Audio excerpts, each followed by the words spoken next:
Good morning everyone! Welcome back to my channel. If bago kayo dito, my name is Ken. And this is Ken Tots. So ngayon, katatapos ko lang maligo as you can see. Medyo obvious naman kasi I'm wearing my bathrobe. Wow, makamay. Actually, kay Kyla to, sa kapatid ko, minati ko lang ang video ko sa Batangas. Pero kasi diba, ang ganda ng fitting sa akin. Sa mga friends ko, alam nila na sobrang mahilig ako sa mga bathrobe. So ayun, isa to sa favorite na bathrobe ko kasi ang silky niya. Yeah. And ang ganda ng color. So ayun, wala nang patutupik pa. Ipapakita ko sa inyo ngayon ang aking UK challenge sa Baguio, sa Session Road, na kung saan nabigyan ako ng pagkakataon na isang gabi, oh my god, finally. After sa ilang beses kong pagpunta sa Baguio, ngayon na ako nakapag-ukay doon sa Session Road. So ngayon, ipapakita ko ngayon itong mga nabili ko. So ngayon, papanoorin muna natin yung, kasi ngayon nasa Manila na ako, tsaka nilabang ko na yung mga damit. So ngayon, ipapakita ko kung magkano sila, kung nagawa ko ba yung ukay challenge ko.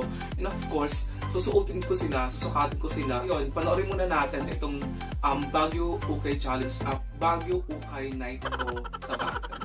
Ang aking Ukay Night sa Baguio. Panoorin nyo to sa Session Road. Let's go!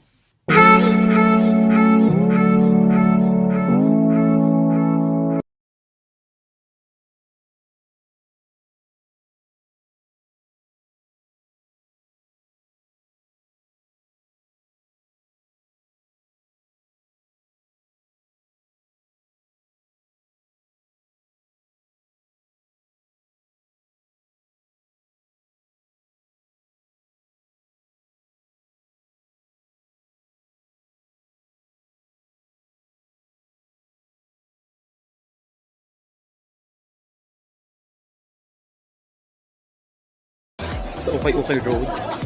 Mag-start na ako. Oh my god.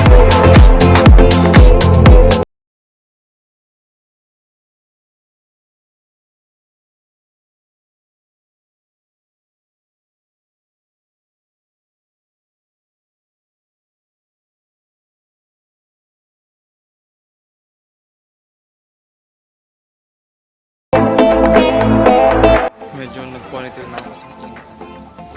Oh my god. Dito na ako sa dulo. Yes. Nag-ponytail na ako, sobrang init kasi. Nandito ako sa dulo pero may kabila pa. Kasi paikot siya. So may kabila, ikot pa ako sa kabila. Pero as of now, wala pa akong 30 minutes. I have this. Diba? Ay, ang ganda ko dito. Charot.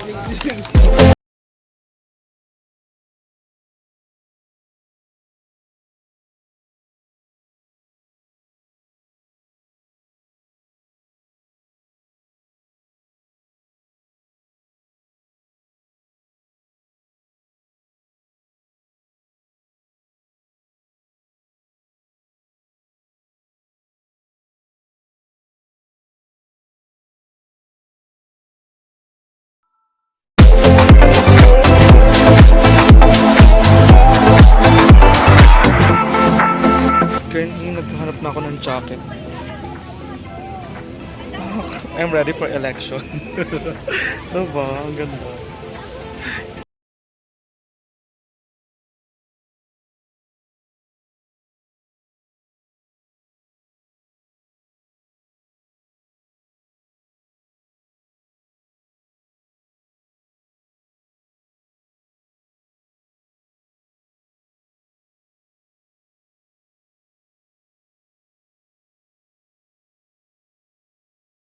So yun guys, after 2 hours, no, less than 2 hours ng pag-iikot dito sa may Session Road. Buti na konti yung tao, di ba? Meron na naman akong nakuha mga crudo dito sa Pilipinas, di ba? So ngayon, ito yung pinamili ko. Oh my god, feeling ko less than 500 yung nagastos ko ngayon. Sobrang saya, sobrang kailangan mo lang talaga magsipag, maghalongkat. Marami ka makikitang mura at maganda yung quality. So ngayon, nagpapahinga na ako kasi sobrang sakit na naman ang paa ko. Sign of aging na ata ito. So ayun, nagpapahinga lang ako and then after nito, hindi ko na alam kung anong gagawin ko. Bahala na. Oh my god. Pero ito, sobrang saya. Ipapakita ko sa inyo per piece kung magkano yung mga nagastos ko, kung magkano yung amount ng mga item na nabili ko, ha. Sobrang sulit ng 500 pesos ko dito. Sayang, saya, oh my God. And ayun na nga guys, eto na yung mga pinamili ko, nalabhan ko na sila kasi naging inday ako ng isang araw nung morning. So eto, dararan, ito na sila. So ipapakita ko ngayon, one by one kung magkano sila. Then mamaya, susukatin ko sila kung paano ko sila gagawin ng parang maging bagay sa akin ng video. So eto, unahin na natin itong mga to. Unahin natin yung Purity. Everyone. So eto, yes everyone, white jacket and something white din ito. So ito muna. Yan ang tanggal sa hangin. Siguro yung kaya ko siya nagustuhan kasi ang ang simple lang na, 'di ba? Kaya mahilig din ako sa mga white, yung parang andali lang nilang dalhin. May konting logo lang dito, pero ayun, dream ko kasi magkaroon ng ganitong jacket eh. So ayun, medyo sakto lang yung fitting sa akin, hindi siya masyadong malaki, hindi siya maliit. So mamaya, sukatin natin ito. Then, kasama ko siyang binili nito. So, eto din, white lang din siya. So, pang casual lang siya. Hindi naman siya masyadong mainit sa balat, feeling ko. Kasi cotton siya eh. Hindi naman siya yung jacket na mainit. Tsaka medyo manipis lang siya. So, ang gusto ko dito is, ang favorite ko sa detail nito is etong zipper. Diba? Kaya kong magpakita ng cleavage dito. Diba? Feeling ko ang sexy ko dito pag suot ko to. So, ayun. Etong dalawang to, nabili ko sila ng 100 pesos. Kasi, this one is 75 ata. 75 yung isa per individual. Tinawaran ko si ate. Sabi ko 100, dalawa na lang. Pumayag naman. So, ayun. Nakatipid ako ng 50 pesos. Diba? Favorite ko tong mga to. Jacket din. Walang brand yung dalawa. Hindi ko alam yung brand. Eto. Branded to feeling ko. From, diba? Branded, hindi ko alam. Sobrang hindi ko siya alam. It's Viella Italy by Nino Cerotti. Hindi ko alam yung pagkakabasa. So ayun guys, different thing else pala. Hindi ako ma-branded na tao sa damit. I mean, hindi ako mahilig sa mga damit na branded. First, let's go, maging totoo tayo. Wala akong pambili. Wala talagang pambili, so bakit ako mahihilig sa branded na damit? Tsaka wala pa akong branded na damit na yung mamahalin talaga. Ayoko mag-isip, wala talaga wala pa so far. So ayun, hindi ako mahilig sa mga branded na damit. Kasi feeling ko naman, syempre kung wala ka pa naman talagang pambili, mag-settle ka muna sa mga kaya mong bilhin. Diba? Huwag kang mag-feeling dyan na hindi mo naman kayang bumili, ganyan-ganyan ka. So, doon muna tayo sa mga damit na afford natin, na kaya naman nating dalhin. So ito, nag-okay ako. So papakita ko sa inyo, baka, di ba mamaya naman magmukha naman siyang mamahalin sa akin. Baka naman, di ba? Maggawa ng paraan. Favorite ko to, my God. Alam niyo na kung bakit. Just go kay color. Etong color talaga yung, di ba? I'm ready for election. White and blue, the stars is over you. Mama said and Papa said, I love you. Diba? Ang perfect nito. Ewan ko ba, April kasi yung elections LPU. Sana, di ba? Maganda itong suotin. Pero ayun, ang ganda kasi nito yung color. Then, hindi siya mainit din kasi hindi siya mainit sa katawan. Lahat na lang ng jacket din mainit. Ito, manipis lang siya. And yung brand niya is Vengo. Sa letrang V. Charot. Vengo. V-E-N-G-O. So, hindi ko alam kung branded ba siya or what. Pero ito, di ba? This one, oh my God. Ang ganda niya kasi binili ko siya sa color din. And then, sabi kasi ni ate, original daw na Adidas. So, gusto ko yung malalaki kasi sa akin na damit eh. Diba? Madali lang siyang gawa ng paraan lagi yung mga black. So, ayun. Then, ito din, may pa-zipper din siya sa harapan. So, feeling ko ang sexy ko dito pag sinuot ko to. And then, malaki siya. Diba, loose. Maganda. Parang, hey, hype best. Ang dalawang to, nabili ko ng 150 dalawa. Oh, diba? 150 dalawa sila. Mumura, di ba? Kaya nakakahiya na tumawa minsan. Ito naman, nabili ko sila 4 na sweater. So, di ba? Ewan ko ba saan pinagbibili ko? Akala mo naman winter na dito sa Pilipinas. Eh, magsa-summer. Magsa-summer na. Pero ayun, kasi ito yung mga hilig kong mga suot dun. Mga mahilig ako sa sweater, sa jacket. Ewan ko ba? Lamigin din naman kasi ako kahit paano. So, ayun. Ito, sobrang plain lang. Sobrang plain. Plain talaga siya. And then, ang gusto ko sa detail dito is etong lining. Diba? Yung lining. It's neon green. So, it's Uniqlo. Yeah, Uniqlo. Diba? May Uniqlo na ako.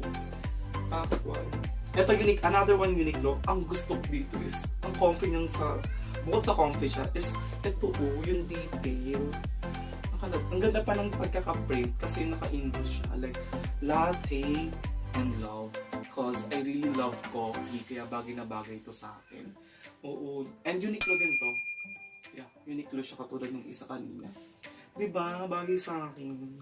Madali lang kasing bagayan tong mga sweater nito, kaya gustong-gusto ko yung mga yan. And ito, I love the color. And of course, sobrang minimalist na kasi. Ang comfy niya sa pan. Ito medyo makapal to. Makapal siya. And then, ang brand niya ay Cherokee brand. Kasi Cheroke. Cherokee. So, yeah. Wala kasi akong alam sa mga brand talaga. So, sorry. Ito, ang ganda niya, di ba? Sobrang plain niya lang. Plain lang niya. Ang minimalist lang ng design. Tapos, naka-embroid siya, kaya ang ganda. So, ayun. I love the color. It's red. I love this. Gusto ko rin to kasi yung color and same as nung red. Makapal siya. So, panglamig talaga siya. Then, ang brand niya is Shirt, Sport. Ang hirap pa sa akin. Hindi talaga pamilya sa brand. Kasi yung spelling is C-Y-R-K. Kung alam kung paano siya i-pronounce. So, ayun. Ang ganda niya kasi, mahilig din kasi sa mga embroid na mga design. So, naka-embroid siya katulad ng red. Kaya binili ko siya. Ang ganda-ganda. Pero ang design niya is Catalina Island, California. I'm a California girl. Diba? So next is, oh my god, magugulat kayo. Yung apat na yun nabili ko for 25 pesos each. So yung apat na 100 pesos na yun, diba? Diyos ko, saan ako makabili ng 100 na sweater? With this one, oh my god, pants. Naisip ko lagi dito sa mga ganung pants is yun na din booster eh. So magpapakana din gusto ako dito. Ito lang yung nabili kong pants kasi nga, ewan ko, hindi ako nakabili ng pants na yung gusto ko pa naman ng pants is elephant pants. So ayun wala akong nabili. Pero ito, nakabili ako ng isa. 100 pesos siya. Diba? Oh, ang ganda ng line. So, normal lang itong ganitong pants. Ang brand niya is Old Navy. Old Navy yung brand niya. So, nabili ko siya for 100 pesos. Diba? Malaki siya sa akin. Mahilig naman kasi ako sa malalaki. So, mahilig ko sa malalaki. Parang pag sa akin, iba na siya. So, ayun, maganda yung pants na. Ano siya? Complete siya. And ito yung pinaka-favorite ko sa lahat. Kasi ito yung una kong nabili. Una kong hanap na halukay. Diba? Ang ganda niya. Lakas maka New Yorker. Ang ganda. Then, ang ganda-ganda niya. I like the detail. Hindi plain siya pag malayuan, pero may detail siya na parang stripe, ganun. Yung parang checkered, ganun. Pero plain lang siya. Ang ganda, I swear. And then, magugulat kayo kung magkano. Napakamura. Oh my god. This trench coat is just 20 pesos. Diba? 20 pesos, magkakaroon ka na ng ganito. Ang ganda-ganda. So, mahilig ako sa mga ganito. Pag ganyan-ganyan. So, mamaya, susuotin ko itong mga paganda siya na. So, ayun.